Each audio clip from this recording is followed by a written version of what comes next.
En el modelo económico nacionalista, las principales bases son, primero, la autosuficiencia alimentaria y de igual manera la balanza comercial en general, y el día de hoy voy a hacer referencia a la balanza comercial agropecuaria.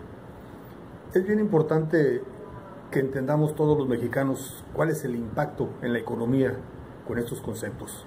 Voy a tratar de ser lo más claro para ver si podemos estar a la misma frecuencia todos. En el caso de la autosuficiencia, pues es muy sencillo, nada más es producir la totalidad de los alimentos que consumimos para no tener necesidad de importar alimentos. Pero en el caso de la balanza comercial, son temas que a veces oímos en los políticos, en las campañas, pero yo quiero explicarlo de alguna manera que nos quede más claro cuál es el verdadero impacto económico sobre este tema. En la balanza comercial, por dar un ejemplo, si México exporta alrededor de 7,000 millones de dólares de productos agropecuarios en todo un año e importa 5,000 millones de dólares, estamos teniendo un déficit comercial. Si es al revés, exportamos más de lo que importamos, tenemos un superávit comercial. Pero aquí yo quiero, para que quede más claro, dar un ejemplo real, para que veamos el impacto económico en México, la importancia que tenemos los productores de México y sobre todo la importancia de todo el pueblo. Todos los consumidores jugamos un papel importante en este tema. México necesita importar este año y todos los años 13 millones o un poco más de 13 millones de toneladas de maíz, 5 millones de toneladas de maíz blanco y un poco más de 8 millones de toneladas de maíz amarillo. El maíz blanco es para consumo humano y el maíz amarillo, una gran parte es para consumo animal y una pequeña parte para consumo humano. Si ya creamos o ya tenemos la necesidad, por eso es un dato real, de 13 millones de toneladas de maíz, tenemos dos opciones: importarlas de los Estados Unidos o de otro país a México, o producirlas en México para que se consuman en el propio país. Si decidimos hacer lo que han hecho los últimos 30 años nuestros gobiernos, estar creando el esquema de importación, en este momento, según la bolsa de Chicago o los precios internacionales de maíz, 13 millones de toneladas de maíz tienen un valor, va a $150 la tonelada en promedio. Serían 2,000 millones de dólares el valor. Entonces estamos hablando de una importación de 2,000 millones de dólares que van a generar, para que podamos tener ese volumen de tonelaje, se necesitan sembrar en los Estados Unidos 2,600,000 hectáreas. Con una producción promedio de 5 toneladas por hectárea, tendríamos los 13 millones de toneladas de maíz. Sembrándose 2,600,000 hectáreas, los productores norteamericanos van a comprar semilla, van a comprar refacciones, tractores, llantas, diésel, agroquímicos, fertilizantes, mano de obra, fletes, o sea, van a generar, yo le llamo revolvencia económica, pero la palabra correcta sería reactivación económica.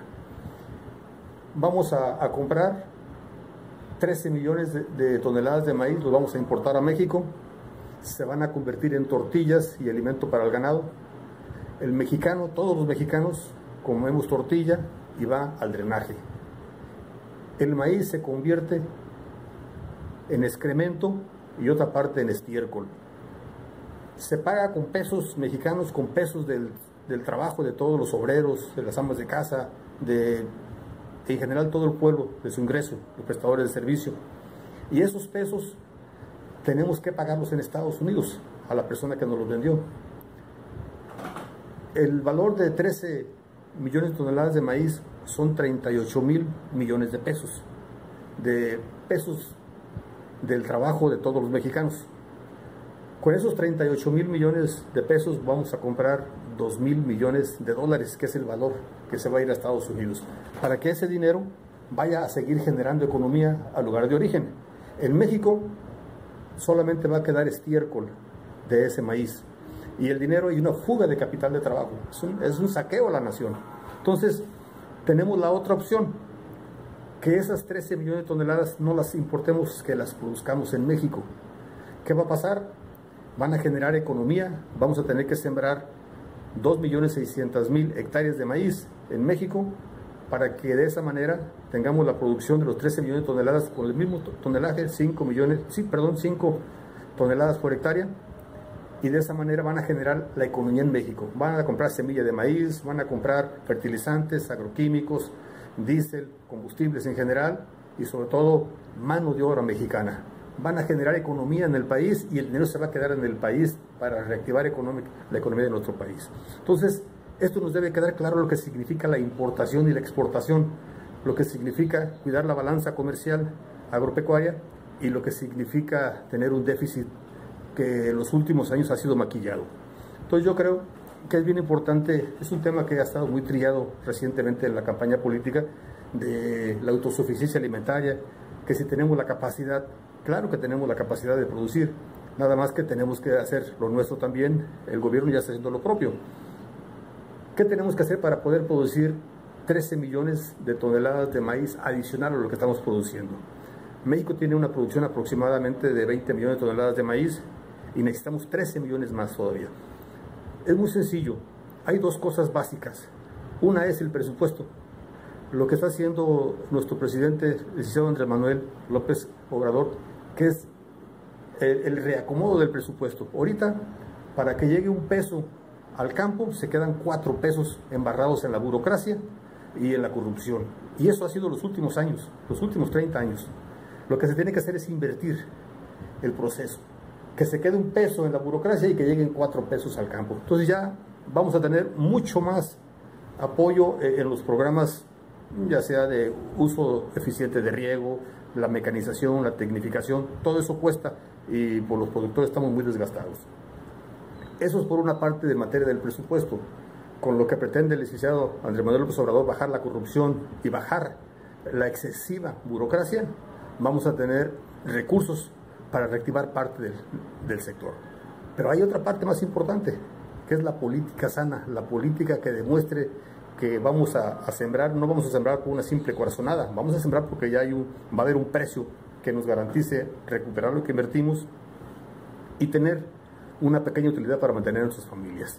Entonces yo creo que en México tenemos la capacidad, hay tierras que son de riego, hay tierras que se pueden incorporar al riego y obviamente tendrán que hacerse obras de infraestructura. Hay muchísima agua en México, desgraciadamente la mayor parte del agua se tira al mar porque no la retenemos. Se tienen que hacer obras de infraestructura, se tienen que hacer presas y todo eso es muy costoso y es un programa que no es tan rápido, pero paralelamente tenemos que ir trabajando en la misma frecuencia todos. Primero que nos quede claro qué es lo que tenemos que hacer y qué es lo que no debemos hacer. Todos los consumidores, los 130 millones de mexicanos, juegan un papel importante. Ya viendo el impacto que tiene el consumir productos extranjeros, tenemos que privilegiar el consumo de los productos hechos en México. Tenemos que frenar un poco la compra del extranjero y darle preferencia a los productos hechos en México porque de esta manera vamos a reactivar nuestra economía. Y obviamente los productores, pues vamos a hacer lo nuestro. Yo creo que es bien importante que entendamos con claridad lo que tenemos que hacer. Me queda claro que los esquemas de organización en el campo ya están obsoletos, han sido de control político, necesitamos organizaciones productivas. El Barzón ha propuesto hacer organizaciones productivas que nos permitan reorganizarnos. Obvio que un productor de 4 hectáreas no va a comprar una sembradora de precisión y un tractor porque es muy pequeña su superficie. Tenemos que hacer lo que dicen los expertos. Cuando queramos mejorar, hay que ver o hay que visitar al que mejor lo hacen. Yo tiempo atrás tuve la oportunidad de ver los diferentes esquemas de agricultura en el mundo, la agricultura de los Estados Unidos, la agricultura de Europa. Tuve la oportunidad de asistir y hacer un comparativo con la agricultura de México. En Europa son pequeñas superficies altamente tecnificadas con grandes producciones. Lo contrario que en Estados Unidos son grandes volúmenes de tierra mecanizados al 100%, abaratamiento de costos y se han tecnificado mucho también. Entonces nosotros no tenemos que copiar un modelo u otro, tenemos que agarrar las condiciones de ambos modelos de agricultura. Tenemos que buscar un esquema de elevar la productividad y obviamente no lo podemos hacer sin el apoyo de nuestro gobierno. tenemos que hacerlo conjuntamente y esa es una tarea que tenemos todos, pero tenemos que ponernos a trabajar. Muchas gracias.